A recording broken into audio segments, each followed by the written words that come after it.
Salut tout le monde et bienvenue à l'épisode 8. Bienvenue dans Famille, le podcast immobilier. Et aujourd'hui, on va parler d'erreurs. Oui, parce que les gens ont plus peur de perdre normalement qu'ils ont vraiment le goût de gagner. Puis je veux vous aider à pas perdre parce qu'une transaction immobilière, quand tu perds, c'est très chiant.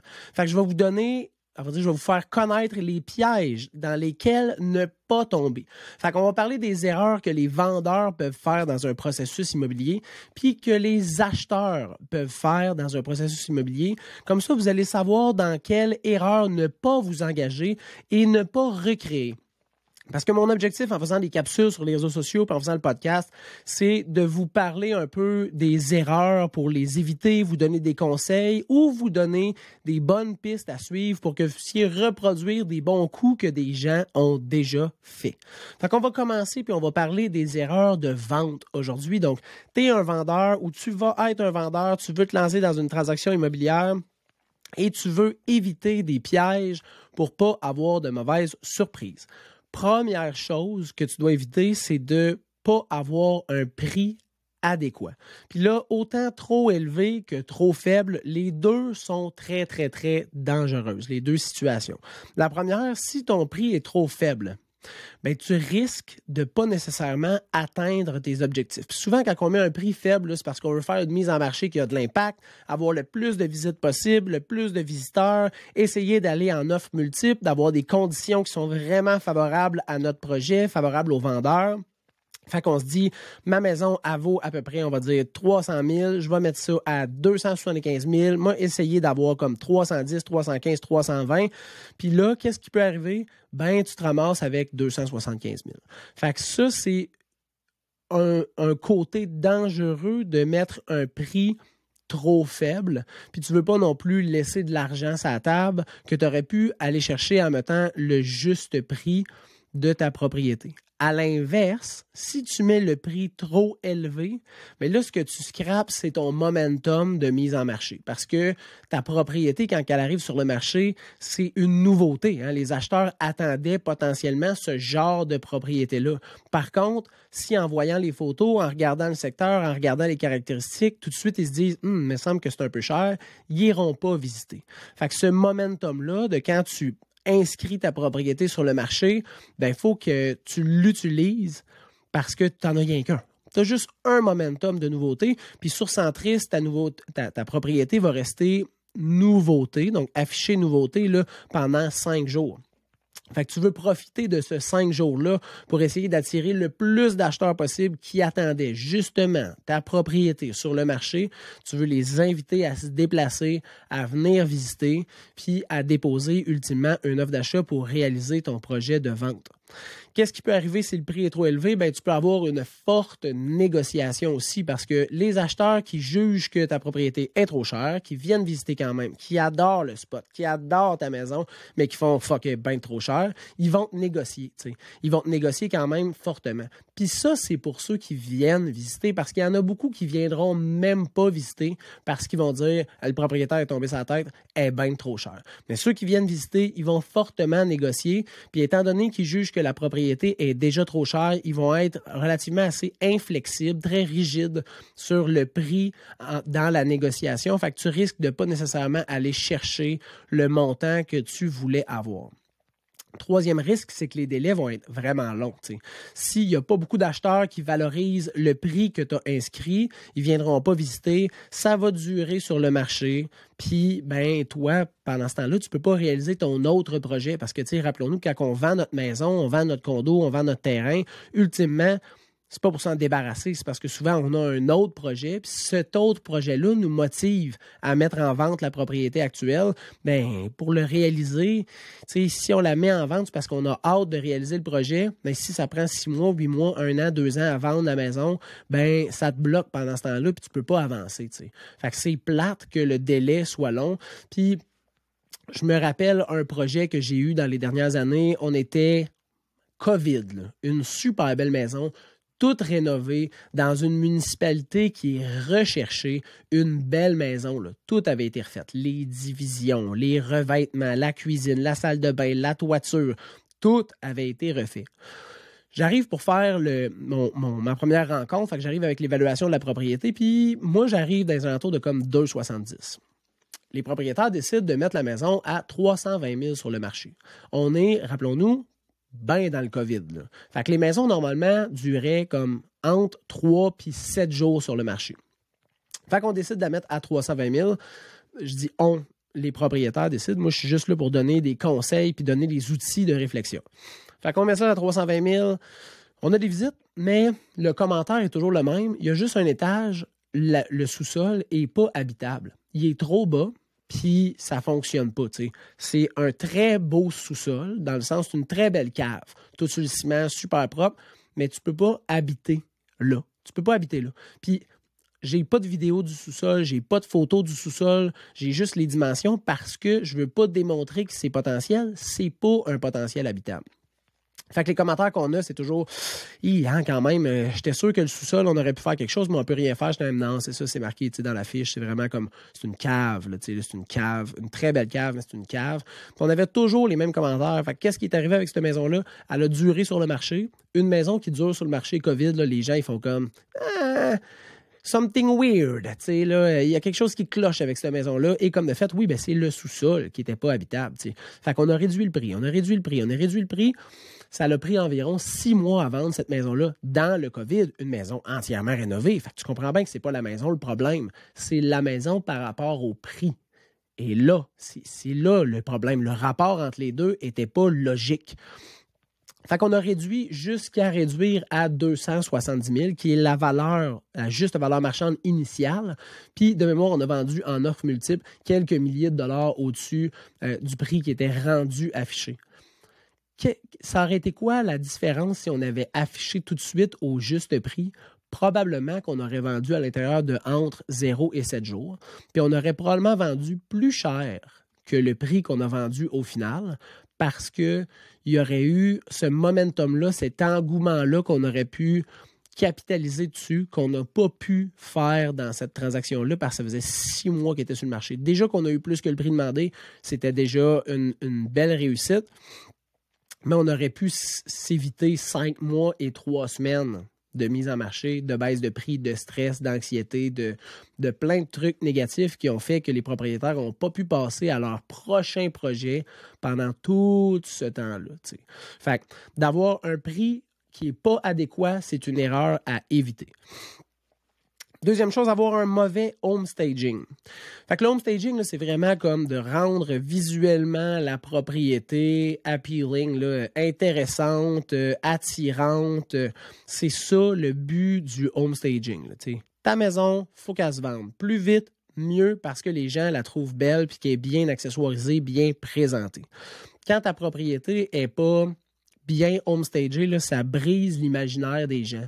Fait que ils ont de la difficulté à se projeter dans la maison puis à voir leurs choses, leurs décorations, leurs meubles. Donc, ça les empêche de se projeter. Oh, j'ai bien de la misère. De se projeter. Puis pour le courtier, moi, ce que je fais avec mes clients, c'est du future pacing. Là, donc, les apporter à voir puis à imaginer leur futur dans cette propriété-là. Mais les gens ne sont pas capables parce qu'il y a trop de stock, c'est trop bourré, c'est pas les bonnes vocations des pièces, c'est mal accessoirisé, c'est mal peinturé, puis ça bloque là, les yeux, ça fonctionne pas, ça bloque totalement l'imaginaire. Fait que ça, c'est quelque chose de super, super dangereux. Puis en plus, les gens, quand il y a trop de stock, ils se disent souvent il y a pas assez d'espace ici. Il y a clairement un manque de rangement. Il y a quelque chose qui cloche. Là, ça sonne une cloche aux gens. Puis, on peut éviter ça en utilisant plusieurs conseils home staging faciles que j'ai déjà parlé dans d'autres capsules sur le podcast. Moi, l'épisode 7. Puis j'ai déjà parlé sur des capsules sur YouTube. Si vous voulez aller voir, ça s'appelle Service Immobilier, la chaîne. Il y a des conseils home staging que j'ai fait il y a environ 1 an qui donnent vraiment là, un bel aperçu de comment préparer sa maison. Mais c'est simple, là. Enlève quasiment tout puis laisse quelques plantes, 1 ou 2 petits électroménagers dans ta salle, dans ta cuisine. Puis normalement, là, ça devrait être correct. Là. Ton but, c'est d'épurer le plus possible. Fait que de faire un mauvais home staging, c'est une erreur définitivement à éviter. Troisième point, la présence des vendeurs durant la visite.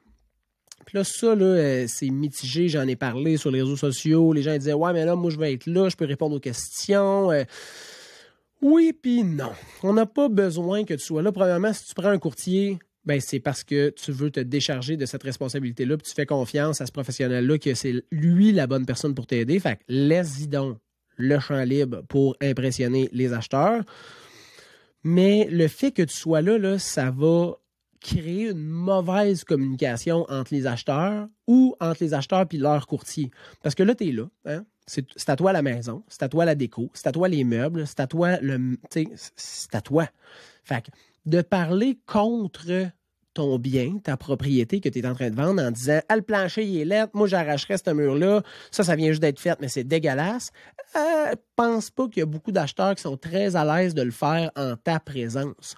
Ils vont pas pouvoir se parler, à voix haute, fortement. Ils vont pas vouloir non plus démontrer qu'ils ont un fucking gros coup de cœur sur ta maison parce qu'ils veulent pas avoir de l'air du monde pâmé ben raide sur ta maison, puis après ça, arriver, puis pas offrir nécessairement le prix que tu t'aurais attendu versus les « wow, hey, wow » qu'ils faisaient dans la maison. Fait que cette communication-là, là, on la veut présente à l'intérieur de la propriété entre les acheteurs ou entre le courtier des acheteurs puis les acheteurs pour qu'ils puissent vraiment s'imaginer, s'imprégner puis se voir dans la propriété. Puis on veut aussi que toutes les questions sur la propriété soient réglées à l'intérieur. Fait qu'on veut pas une visite muette, puis à la fin de la visite, on en parle à l'extérieur. Non, on en parle à l'intérieur. Puis s'il y a des questions, « Hey, tu penses-tu que le lit il rentre? Hey, tu penses-tu que on pourrait changer le garde-manger pour ça? » Tu veux que ça soit facile. Hey, on peut-tu descendre la laveuse sécheuse en bas? Hey, on va aller voir, on descend en bas, on remonte en haut, on redescend, on va voir la chambre, on va voir la salle de bain. C'est ça qu'on a besoin. On veut que ça soit facile, puis que ça soit une communication qui soit idéale pour que les gens puissent bâtir leur coup de cœur puis répondre à leurs questions. Si vous êtes là puis vous vendez votre propriété, ça ne fonctionnera pas. Ils ne pourront pas non plus avoir de jugement négatif à voix haute sur la propriété. Fait que c'est simple, c'est juste non. Non, tu n'es pas là. Sois absent durant les visites. Je te le dis, c'est quelque chose de positif. J'en ai fait des visites là, où les gens étaient là. Souvent, c'est des visites quand moi j'ai des acheteurs puis que je m'en vais sur du proprio avec mes acheteurs, là, les gens sont présents. C'est tout le temps l'enfer. Fait que la présence des vendeurs sur place, c'est toujours un non. Quatrième erreur, refuser une offre d'achat. Refuser une contre-proposition. Refuser, là, c'est la pire affaire que tu peux faire. Si tu as des acheteurs qui ont pris la peine d'écrire une offre d'achat, peu importe le montant de marde ou les conditions de marde que tu peux trouver qui sont inclus à l'intérieur de l'offre d'achat, le best que tu peux faire, c'est une contre-proposition. Ça, c'est la meilleure chose. Les gens, là, sont venus visiter. Ils ont décidé de déposer une offre d'achat. Ils se sont engagés par contrat à acheter ta propriété. Fait que si jamais ça ne fonctionne pas, les critères dans cette offre-là, fais une contre-proposition aux critères que tu juges qui sont réalistes, qui sont acceptables, puis qui fonctionnent avec tes attentes. Là, après, ça sera à eux de décider s'ils veulent se lancer dans le projet à tes conditions à toi ou de te revenir avec une contre-proposition qui, d'après eux, juge plus intéressante, mais respecte quand même leur attente. Puis là, c'est de trouver c'est où leur plafond, puis c'est où ton plancher. On est-tu capable de s'entendre? Mais le pire que tu peux faire, là, c'est de juste dire, de tomber émotif là, dans l'émotion, puis là, de faire « Ah, la crise de merde, cette offre-là, moi, on refuse ça. Hein, on refuse ça, on refuse ça. C'est vraiment, ça fait pas de sens. Ils n'aiment pas notre maison, là. C'est sûr qu'ils n'ont pas eu de coup de cœur. Ils n'ont rien qu'à pas l'acheter s'ils l'aiment pas. Hey, wow. C'est pour ça que tu as un courtier. Toi, tu es une petite boule d'émotion. L'acheteur, c'est une petite boule d'émotion. Puis moi, je suis dans le milieu, puis je suis là pour vous aider à voir clair. T'sais, le courtier, c'est ça son rôle. Hein? Il est objectif. Il n'est pas dans la transaction. C'est pas son bien immobilier. Fait que réfère-toi à lui. Tombe pas dans l'émotion. Puis offre une deuxième chance à l'acheteur en faisant une contre-proposition. 5e point, de manquer de propreté. Puis là, je sais, ça a l'air de base. Vous allez me dire, ben là, une maison propre, c'est la base. Ouais, mais propre. T'sais. On ne veut pas de joints de céramique de douche qui reste du savon dedans. On ne veut pas de poils dans l'évier. On ne veut pas de marde dans le bol de toilette. On ne veut pas de graines de toast dans l'évier de cuisine non plus. On ne veut pas de déchets à l'extérieur. On ne veut pas de bobettes sur le plancher dans la chambre. On veut des bacs de linge vides. On veut que ça sente bon. Les gens ont... Je sais que c'est facile à comprendre, mais j'en vois tellement que c'est pas le cas, là. Puis les gens, après ça, se posent des questions. OK, mais s'ils entretiennent la maison quand ils veulent la vendre, puis qu'ils savent qu'ils ont des visiteurs de cette façon-là, comment ils entretiennent la maison? Comment ils font les réparations?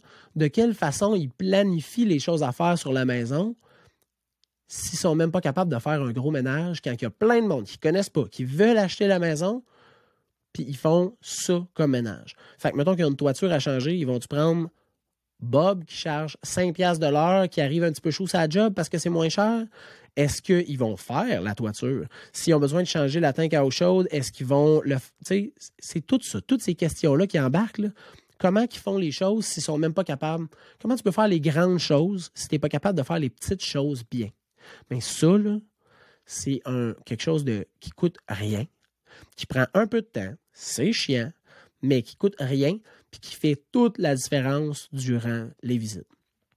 Une propreté nickel de ta maison, ça démontre un propriétaire qui est consciencieux, puis qui porte une attention particulière à entretenir, comme du monde, le bien immobilier qui est sur le point de vendre, puis qui t'offre d'acheter.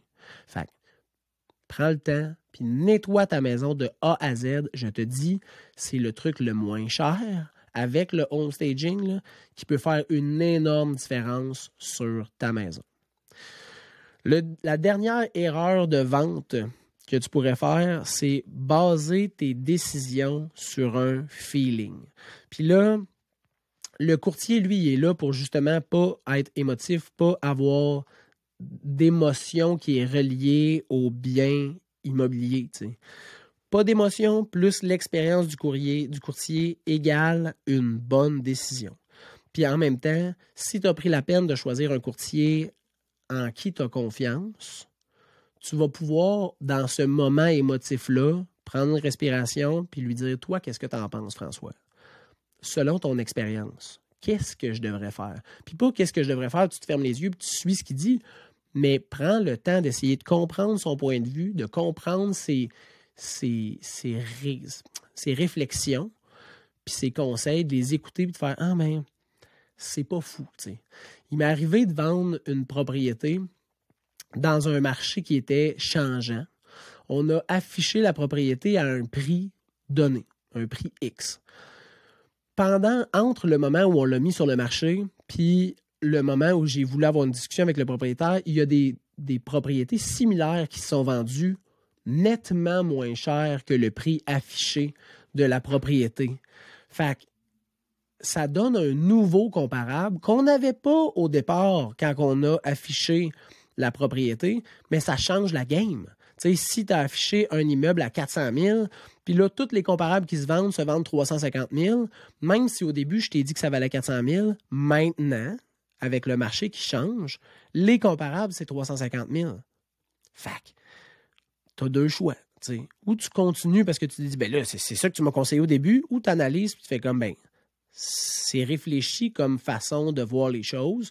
Je suis pas à l'aise à y aller, ou c'est réfléchi, je te fais confiance, c'est vrai que ça fait du sens. Fait que baissons au prix des vendus, comme ça, on va pouvoir vendre l'immeuble. T'sais.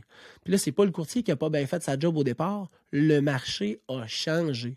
Fait qu'il faut s'adapter. Puis dans le marché actuel, il y a eu des hausses, il y a eu des baisses, il y a eu des fluctuations. Il faut toujours être ouvert à pivoter pour mieux réussir son projet parce que d'être gelé dans la glace là, puis barré bien dur, là, c'est jamais bon. Hein? Fait que d'essayer d'observer les changements puis de faire c'est plate. Je suis vraiment déçu de perdre le 50 000, mais en même temps, je comprends. Allons de l'avant. T'sais. Puis présentement, là, dans les 2-3 dernières années, là, les propriétés ont pris quand même une bonne valeur. Fait que même si tu vendais un petit peu moins cher, tu as quand même fait un profit à l'intérieur d'une courte période de temps. Ça reste quand même très, très, très intéressant. Fait qu'au niveau des erreurs de vente, hein, avoir un prix adéquat, à vrai dire, ne pas avoir un prix qui n'est pas adéquat, pas avoir un mauvais home staging, pas être présent durant les visites pour les acheteurs, pas refuser d'offre d'achat, mais faire une contre-proposition, avoir une bonne propreté, fait que pas avoir une maison qui n'est pas tip-top lavée, puis ne pas baser ses réflexions, ses décisions sur un feeling, puis être malléable, être flexible, puis suivre ce qui se passe sur le marché. Maintenant qu'on a parlé des erreurs des vendeurs, parlons des erreurs des acheteurs, parce que c'est pas facile de se lancer dans un projet d'achat, puis souvent les gens malheureusement le font sans être accompagnés, puis ça crée certaines difficultés supplémentaires. Commençons par la pré-autorisation hypothécaire. Je le sais, c'est la base. Tout le monde le sait, mais c'est pas tout le monde qui le fait. Puis là, je te parle pas d'une petite pré-autorisation faite en 5 minutes, genre c'est quoi ton salaire, à peu près tes dettes, bingo, tu peux te permettre ça. Une vraie pré-qualification ou pré-autorisation, je sais qu'il y a une différence entre les deux, je me rappelle jamais laquelle qui est laquelle, là, mais une préparation hypothécaire complète de ton dossier pour être sûr et certain que tous les documents soient dans le dossier puis que le jour que tu déposes une offre d'achat, ça soit rapide puis qu'il n'y ait pas de surprise. Parce que je t'explique qu'est-ce qui s'est passé dans un des dossiers que j'ai déjà eu. Moi, je suis le courtier du vendeur. L'acheteur a un courtier, dépose une offre d'achat, on s'entend sur l'offre d'achat, bingo! Il y avait l'inspection puis le financement à faire. Fait que là, il planifie son inspection, fait son inspection. Quand même correct. Là, c'est une vieille propriété centenaire, mais la maison est structurellement en shape. T'sais. Fait que lève la condition d'inspection, on attend le financement. Finalement, ne fonctionne pas au financement, il demande une extension de délai. On prolonge le délai de financement pour lui laisser une chance d'avoir son autorisation. Ça ne fonctionne pas parce que finalement, il y avait une tâche à son dossier qu'il n'avait pas vue en faisant la préautorisation parce que le spécialiste hypothécaire n'a pas poussé les recherches plus loin que tant. Fait que là, moi, j'ai perdu mon temps. Le vendeur a perdu son temps. Le courtier de l'acheteur a perdu son temps. L'acheteur a perdu son temps, puis en plus de ça, il a perdu genre 700$ d'inspection.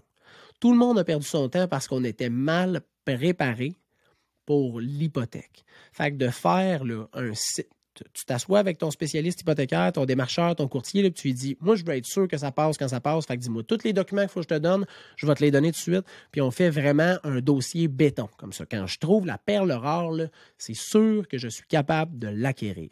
Fait que ça, première erreur que tu peux éviter. La deuxième erreur que tu peux éviter, c'est de prendre tes décisions sur le feeling. Bon, j'explique. Là.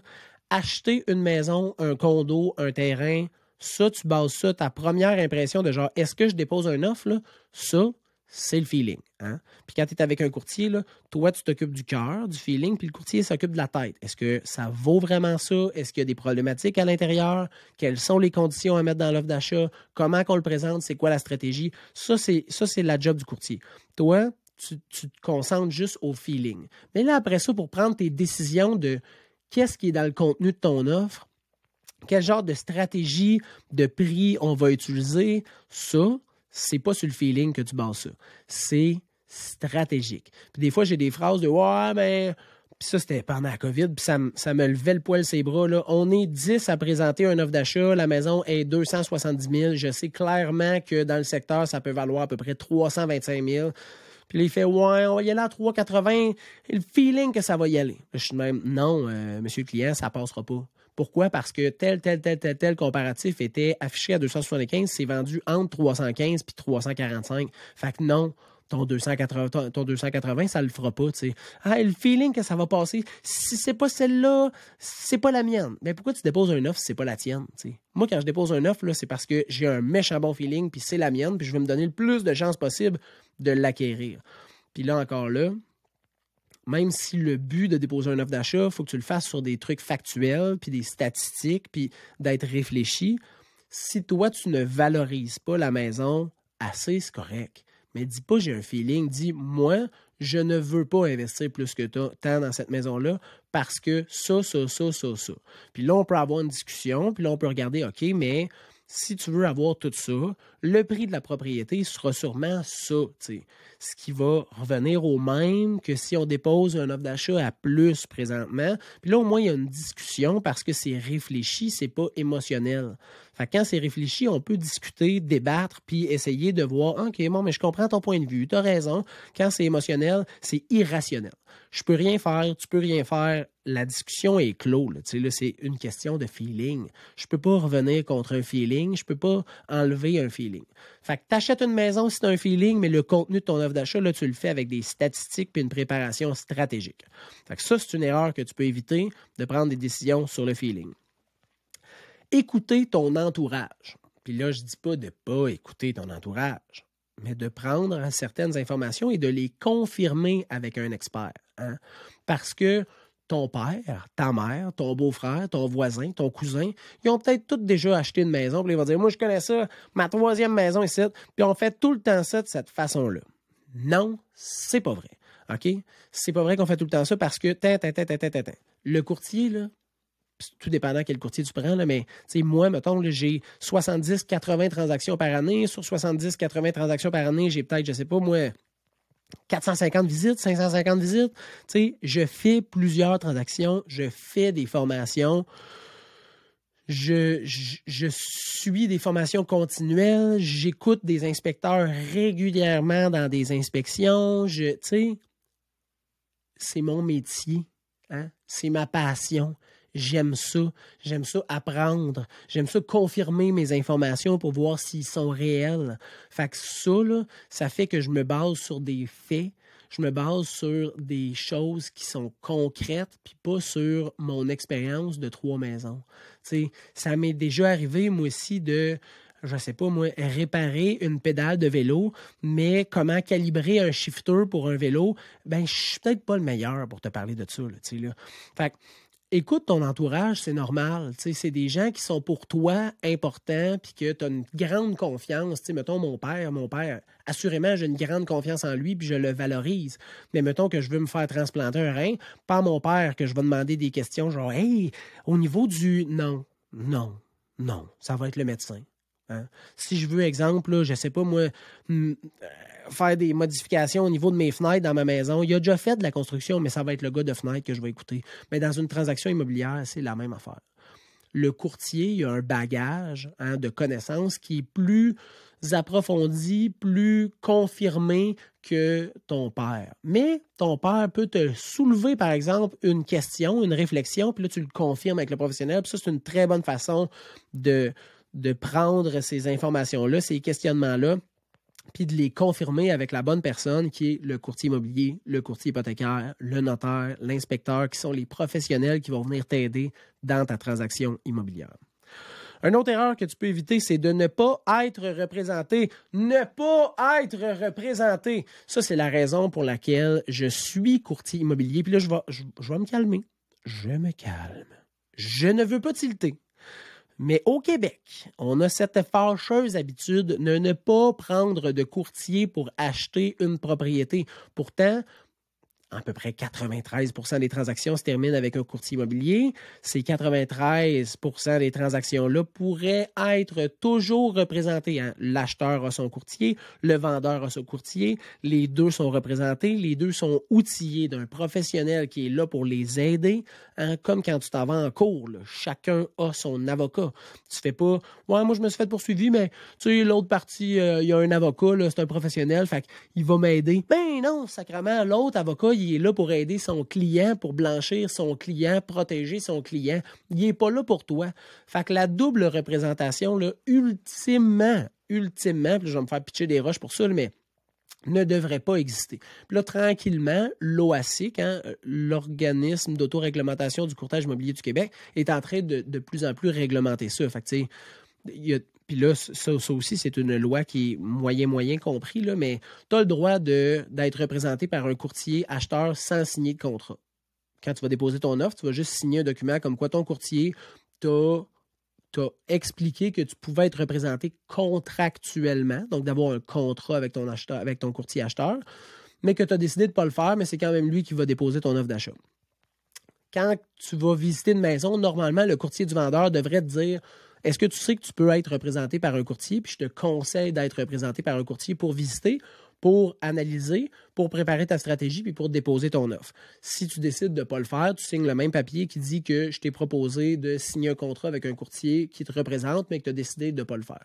Ça, tu peux. Mais outrepasser la loi puis la représentation contractuelle, là, la première affaire que tu devrais faire quand tu as un projet immobilier, là, c'est d'appeler un courtier qui, lui, va t'aider à choisir le bon démarcheur hypothécaire, le bon spécialiste hypothécaire, qui va te référer des bons inspecteurs avec lesquels il a pu travailler, puis pas nécessairement qu'il veut travailler, mais c'est juste qu'il en a vu plusieurs, il y en a des meilleurs, il y en a des moins bons, puis il va probablement te conseiller les meilleurs, ceux qui, d'après lui, vont te trouver les choses les plus importantes dans la maison puis t'aider à réaliser ton projet.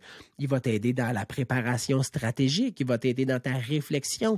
Durant la visite, il va être là pour te faire penser à des choses que tu ne penses pas nécessairement, à te ramener sur terre, calmer tes émotions, parce qu'on se rappelle, l'humain, c'est une petite bébête émotive. Le courtier, lui, est neutre dans la transaction. Il est là pour te faire réfléchir, te donner les outils. Je ne vais pas pousser plus loin ce projet-là, cette erreur-là, là, mais être représenté, souvent, là, c'est gratuit. Ça offre des assurances responsabilités, un bagage de connaissances incroyable. Puis en plus, quand tu visites pas avec le courtier du vendeur qui est là pour représenter le vendeur. Il est là pour les intérêts du vendeur. Fait que tu vas visiter avec ton courtier, toujours la même personne avec laquelle tu vas bâtir une relation. Ça va être drôle. Moi, avec mes clients, là, on rit à pas mal toutes les visites. Là. Puis il y en a qui me disent « Hey, on va s'ennuyer de toi quand on va avoir acheté. Tu passeras à la maison. » C'est ça que tu veux vivre. Hein? Puis cette confiance-là qui se crée après ça, là, ça vient vraiment faciliter la transaction. Fait que pour être représenté, là, plus grosse erreur que tu peux faire si tu es un acheteur. Ne pas mettre des conditions importantes pour toi dans le but de faire passer ton offre d'achat. Puis ça, durant la COVID, là, c'est quelque chose qu'on a vu fréquemment. Les gens voulaient faire inspecter, mais ne mettaient pas d'inspection parce que là, ils veulent faire passer leur offre d'achat. Ils voulaient faire un test d'eau, mais on ne mettait pas le test d'eau parce qu'on voulait faire passer notre offre d'achat. Puis il y a des courtiers, je vais dire, aucun courtier a conseillé de ne pas faire inspecter ou a conseillé de ne pas faire de test d'eau. Mais si l'acheteur demande, est-ce que les probabilités de chance que mon offre soit plus alléchante sans cette condition-là, est-ce que les pourcentages de chance sont augmentés? La réponse, c'est oui. C'est sûr, c'est oui. Tu prends un offre à 300 000, inspection, financement, test d'eau, test de champ d'épuration, test de quantité d'eau, puis tu prends la même maison, 300 000, juste la condition de financement, ben, tu prends juste celle qui a la condition de financement. Il y a moins de conditions qui viennent mettre un risque sur la transaction. Par contre, elle met un risque sur toi. Fait que c'est un équilibre entre ta confiance, ta tolérance au risque, puis la sécurité de la transaction. Puis il y a des choses qui vont être obligées d'être faites, comme une condition au niveau de tout ce qui est financement ou preuve de fonds. Puis il y a des conditions qui vont être à ta guise, mais dans tous les cas, là, toutes les conditions doivent être en ligne avec toi, ta confiance, puis ta tolérance au risque. Puis si tu fais ça, tu ne regretteras pas. Mais si tu le fais juste dans le but de peut-être avantager ça, moins bonne décision. Si tu es prête à prendre le risque, tant mieux. Si tu n'es pas prête et tu veux juste avoir la maison, mais que tu aimerais ça pour avoir ces risques-là, mets la condition, puis demande à ton courtier de bien la présenter, puis ça va bien passer. Hein? Une inspection, c'est jamais négatif. Un test d'eau, c'est jamais négatif. C'est toujours des bonnes conditions à mettre. Toujours. Toujours. Surtout que ça va te mettre en plus grande confiance envers l'immeuble, la propriété, puis ça te positionne dans une situation qui est sécuritaire, puis dans laquelle tu vas être à l'aise. Fait que mets les conditions qui sont importantes pour toi. Dernière erreur, on va dire une dernière double erreur qu'il ne faut pas que tu fasses. Être absent durant l'inspection. Je n'ai jamais, check bien ça, là, jamais eu une transaction qui était conditionnelle à l'inspection, qu'il y a eu une inspection où l'acheteur n'était pas présent, puis qu'on a continué l'achat suite à la lecture du rapport. Jamais. En 8 ans, ça m'est jamais arrivé. Pourquoi? Parce que quand tu lis un rapport, que ce soit une maison quasiment neuve ou une maison centenaire, on dirait qu'elle va tomber sacrément. un rapport, c'est drastique. C'est noir ou blanc. Hein? Une main courante, là, fait que, la place où tu peux mettre ta main en descendant les escaliers, là, c'est genre, changement urgent, là. Dangereux pour ta santé, les gens peuvent se blesser. C'est un texte d'une page, là, là. Fait que de ne pas être là avec l'inspecteur pour qu'il puisse te dire les nuances qui ne seront pas écrites à l'intérieur du rapport, les conseils qui ne seront pas écrits à l'intérieur du rapport, c'est sûr que tu vas capoter en lisant le rapport. Surtout si c'est la première fois que tu lis un rapport d'inspection, là, tu vas capoter. Okay? Fait que sois présent à l'inspection. Ça va être tellement plus facile pour toi de comprendre l'étendue des petites modifications, des grosses modifications, des problématiques à l'intérieur de la maison.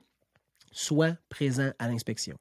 Et le deuxième point de ça, là, c'est sers-toi pas de l'inspection pour renégocier un prix. Sauf, si c'est quelque chose qui n'était pas connu de l'acheteur, pas connu du vendeur, pas connu du courtier-vendeur, pas connu du courtier acheteur, puis que l'inspecteur a décelé quelque chose qui est important, puis là, je te parle pas de genre de quoi qui coûte 200$ à modifier, là. Genre de la moisissure dans l'entretoit, une grosse paquet de moisissure, pas de la moisissure, genre il va te dire prends un papier sablé puis enlève-le, il n'y a rien qu'un petit spot, là, là.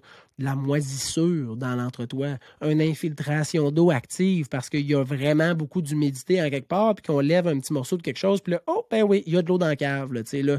Une grande problématique, un feu dans l'entretoit, parce qu'on voit que tout le toit, il est tout brûlé puis calciné, qui n'a pas été mentionné à la déclaration du vendeur.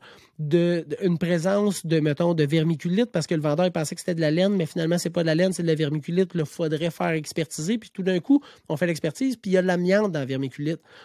Tous ces points-là, là, si c'est quelque chose qui n'était pas connu initialement, qui est une problématique majeure ou moyenne, ou même faible, mais importante pour toi, là, ça vaut la peine de renégocier.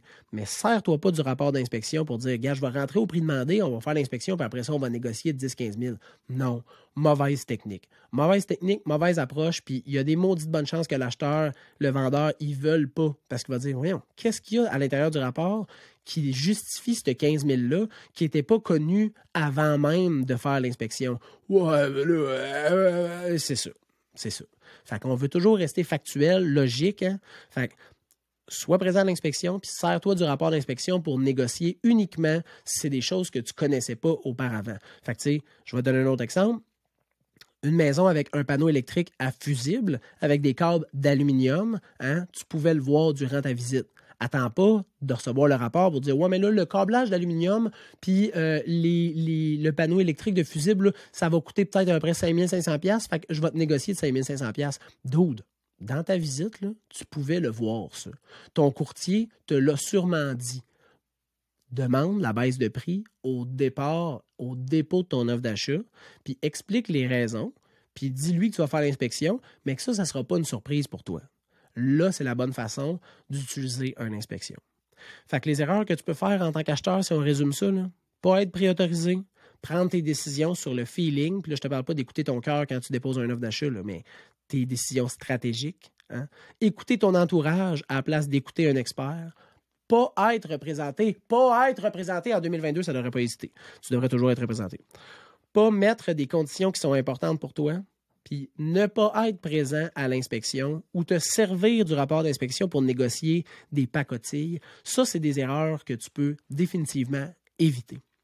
J'espère que l'épisode d'aujourd'hui t'a servi parce que ça, là, c'est plein de petits tas de marde dans lesquels tu n'es pas obligé de mettre ton pied puis que tu peux éviter dans une transaction immobilière pour que ça soit plus plaisant, que tu puisses réaliser le plein potentiel de ta transaction puis que tu sortes gagnant, confiant puis que tu as eu une transaction qui est sécuritaire. C'est toutes des petites erreurs faciles à éviter. Puis si jamais tu te lances dans une transaction immobilière, il y a des questions, des interrogations qui restent, puis je peux t'aider, ça va me faire plaisir. Tu peux m'écrire au info@serviceimmobilier.ca, le serviceimmobilier.ca ou allez me voir sur n'importe quel réseau social puis entrez en contact avec moi. Tu peux m'appeler, tu peux m'envoyer un courriel, tu peux m'écrire sur Messenger, tu peux m'écrire sur TikTok si on est les deux amis, tu peux aller commenter sur YouTube, peu importe, ça va me faire plaisir de t'aider parce que la raison pourquoi je mets du contenu sur Internet puis que je suis courtier immobilier, c'est pour vous aider à réaliser le plein potentiel de vos transactions en toute sécurité. Merci beaucoup d'avoir écouté l'épisode numéro 8 d'En Famille, le podcast immobilier. Je vous souhaite une super bonne fin de journée et on se reparle bientôt.